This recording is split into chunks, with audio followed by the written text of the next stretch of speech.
What I think is important is your soul, not your brain when you sing.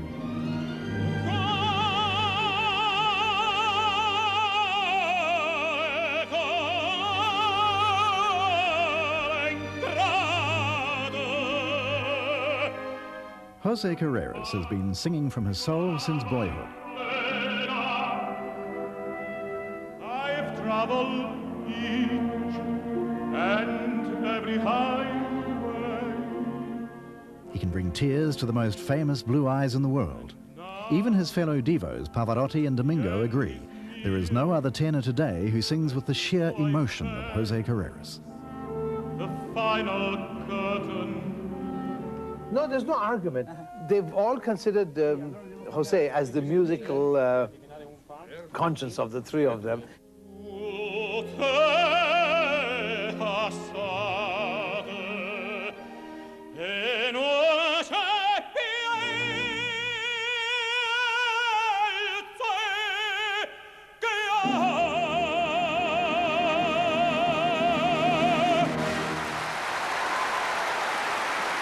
More than the miracle of his voice, José has enjoyed another miracle these past 5 years.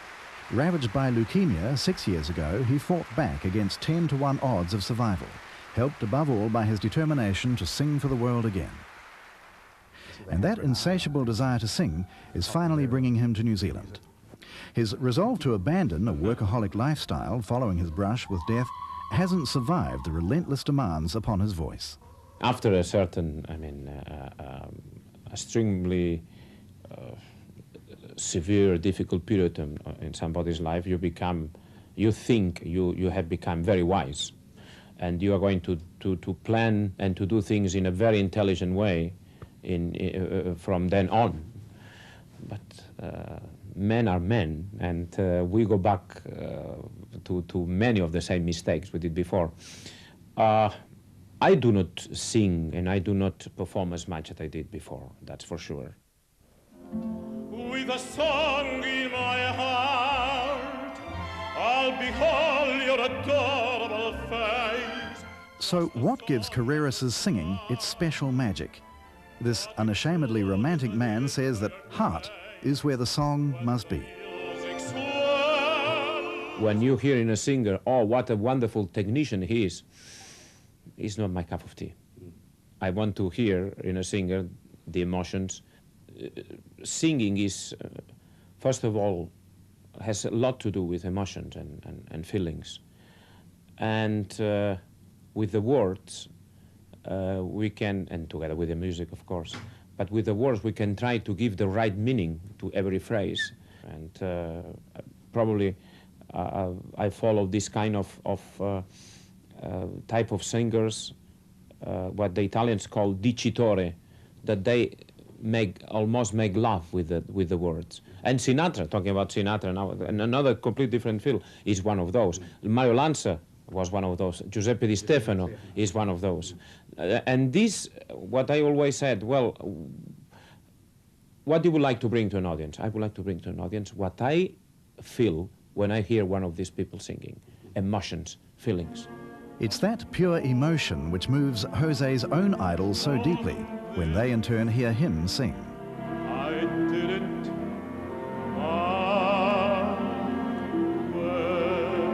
How did you feel singing the opening bars of My Way, and just a few feet away from you was old Blue Eyes himself? Well, this was something really very special, I have to say. Because I had a tremendous admiration for Frank Sinatra always. I think that he's one of the greatest singers of this century, without any doubt. In his field, probably the best. And I always liked this kind of the way he sang, this absolutely incredibly pure and clear pronunciation and this kind of legato, almost like a classic singer, you know. And to sing in front of Frank Sinatra, probably what it has been for the last 20 years or 20 or 30 years, his trademark. So that was a privilege and a real emotion.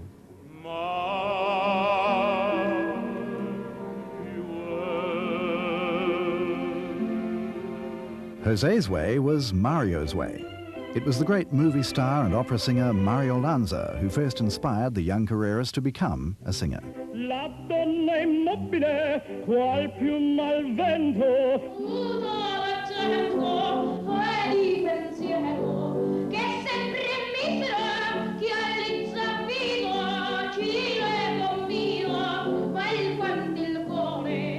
The first time I realized I love music, I love singing.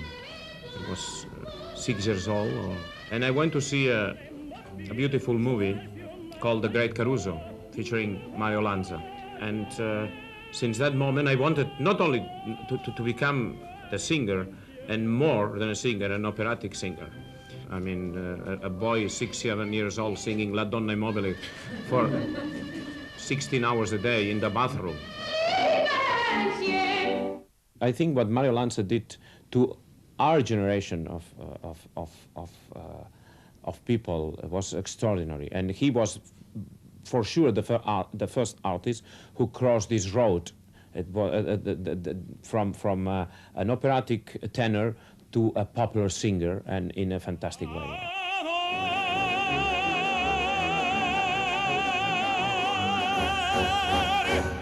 His charismatic personality and his beautiful voice.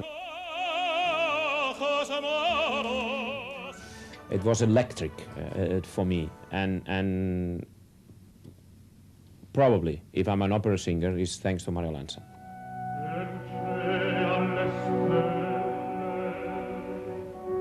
José never stopped singing from that day at the cinema in Barcelona. His first operatic stage role at the tender age of 10 took him on to serious music studies and then to all the great opera houses and concert halls of the world.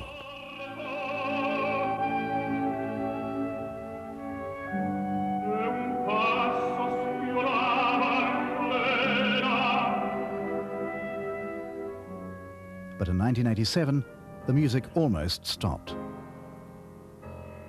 For a year, his voice was stilled as he underwent grueling and painful medical treatment to beat his 1 in 10 odds of surviving an especially vicious form of leukemia.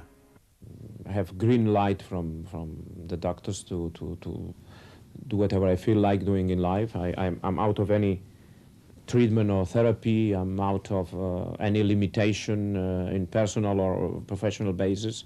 All I need is every 3 months just a blood test, a routine blood test, like everybody after 40 should do. Since his miracle recovery, many of his performances have been fundraisers for his Foundation for the Fight Against Leukemia. This is a very important goal in my life. We're trying to help as much as we can people suffering from this disease, and not only people, not only patients, but family of patients suffering from this disease. Well-wishers, delighted to have their beloved Devo back, have donated millions of dollars. Within only a few months of Carreras leaving hospital, his friend Placido Domingo heard he was in the audience at one of his performances in Barcelona and had him brought on stage at the curtain call.